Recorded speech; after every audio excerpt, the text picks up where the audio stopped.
Hello and welcome back to Bite Size Boxing. Today we're going to be talking about the announcement of Ben Whittaker versus Braian Suarez, which is taking the place of Callum Smith versus David Morrell as the headliner in Liverpool later this month. So this video is going to be a bit of a rant, to be honest, because for me, wake me up when we get there as far as I'm concerned with Ben Whittaker. Yes, this is a step up on paper of sorts, but is it really? Let's be really honest about it. I mean, I'm going to shoot straight from the hip and say it as I see it with Ben Whittaker. They're hiding something with this guy, in my opinion anyway. And I think that's clear. I think it's blatant.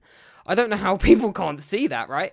This is a guy who has a massive amount of amateur pedigree. He's an Olympic silver medalist. He's nearly 30 years old. I don't know. I think people think this guy's like 22, 23 or something. He looks quite young, right? This guy's nearly 30. So he's in his physical prime.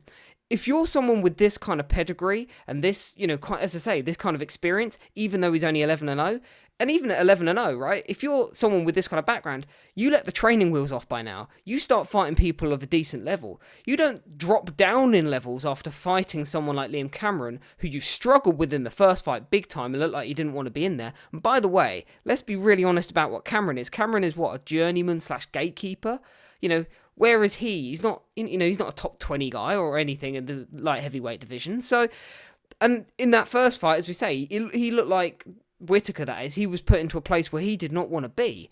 So, for my eye, the fact that he was with Boxer, and the excuse when he was with Boxer as well, it's Boxer, we can't get the fights that I want, He then goes to Eddie Hearn, and now 2 fights in, you're still serving me up dross. I don't want to hear on paper, well, Suarez can hit hard. Yeah, but at what level, right? This guy, as I say, he's nearly 30. There's no reason to still have training wheels on this guy. If this guy is the precocious talent, the elite prospect that we keep being told that he is, why aren't you stepping him up? Why hasn't he fought Craig Richards by now? I would have said a Dan Aziz, but I think maybe Dan Aziz is a little bit past his best now. But, someone at that level, even a Lyndon Arthur, a Joshua Buatsi, a Callum Smith, his contemporaries in Britain, fight one of those guys. If you're that good, right, you'd easily deal with a Joshua Buatsi, wouldn't you?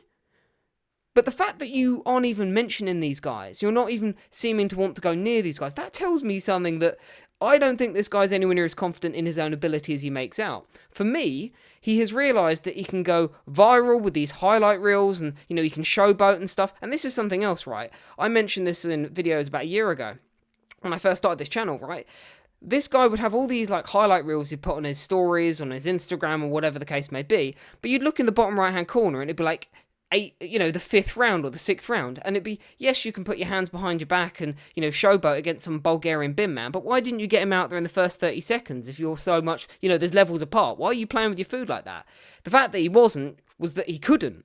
And the fact that he couldn't should be a bit of a concern. Yes, he can look really flashy. Yes, he's very athletic. Clearly, there is athleticism there. There is an impressive, there are an impressive repertoire of skills that Ben Whittaker has. But does he have the heart? Does he have the chin? Does he have the stamina? These are the intangibles that you will find out if you fight a certain caliber of opposition and a certain type of opposition. The fact that this guy seems pretty much immune to going near these kind of fighters suggests to me he doesn't have those things, that he doesn't have those intangibles. Because as I say, right, if you're a Ben Whittaker fan, and maybe this video will attract Ben Whittaker fanboys or whatever, I don't know. If you are, explain to me why he hasn't fought any of the guys I've just aforementioned earlier, right? Any of them. Why not? Why is he not even calling these guys out? Why is he not calling for names? Why are we being served up a Suarez, which, again, you can try and gloss up, well, he fought Lyndon Arthur, and he gave Lyndon Arthur a good fight, and that's Lyndon Arthur. You're supposed to be this blue chip prospect, right? What are you doing fighting a Braian Suarez? And it was always going to follow this trajectory, and the thing about Ben Whittaker, right, is that Frank Warren said, now you can take Frank Warren's words with, I wouldn't say a pinch of salt, 2 handfuls of salt, right? But I can't remember if he outright said or kind of inferred that he had approached Ben Whittaker to sign him, but Ben Whittaker wanted to be the one that chose the opponents, which isn't normally how a promoter will work, right? A promoter will present, say, 3 fighters to a fighter and say, which of these fights do you want? Apparently, Ben Whittaker wanted to do it the other way around, where he tells the promoter who he's fighting. And Frank Warren turned around and went, no, we're not doing that. And do you know what? I believe Frank Warren. I believe that is what Ben Whittaker's doing, because if you look at the kind of caliber of fighter and the kind of fighters he was fighting at Boxer, it hasn't changed since signing with Matchroom, where we were told that the reason he was fighting, dross opposition largely under Boxer is because he's with Boxer. He'll move to Matchroom and it'll change. And now he's 2 fights in with Matchroom and it doesn't look like it's going to be changing. So, I mean, you let me know what you think on the Ben Whittaker debacle. For me, as I say, and as you can see, where is it? Over this side. Can we... there we go. Wake me up when we get there. That's how I feel about it. Wake me up when we get there. Because, for me, as I say... I feel like it's quite blatant that they're hiding something at this point. Because, as I say, if this guy was as good as he says he is, as his fans say he is, as he's perceived to be by, the wider boxing public, they would have stepped him up by now. The fact that he even had that scare against Liam Cameron and the way he looked in that fight, I mean, it set off massive red flags for me. And to be honest, I had red flags for Ben Whittaker from the very beginning. Because as I said, I would see these flashy, highlight reels.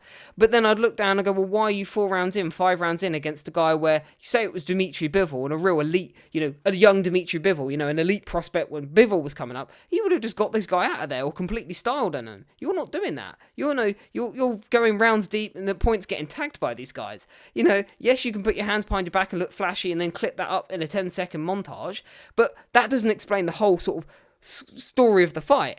And that's kind of been Ben Whittaker's career up until this point. Yes, he went in there and he got rid of Cameron in the rematch in double quick time, and that was impressive. But again, it's Liam Cameron. You should be doing that. You should have done that in the first fight. So you let me know what you think. I'm going to kind of cut this rant here, but yeah, for me, Ben Whittaker, they're hiding something with this guy. I am convinced of it. And I have no doubt that if at some point we will find out the fragilities of Ben Whittaker, they will be there for all to see, I'm sure. But as I said before, if this guy was all he was cracked up to be, they wouldn't be matching him like this. He's being matched in a very particular way. And it's a way that you'd match a guy if you're just trying to maximise as much money as possible while taking as little risk as possible. And I know I'll have some people go, but this Suarez guy on paper can punch. He can. But he's also been stopped multiple times. So there's fragility there. This guy has been stopped at a not very high level at all. So I don't think there's much of this fight at all, to be honest. But you let me know what you think. Maybe you think I'm being too harsh. But yeah, Ben Whittaker, I don't know, man.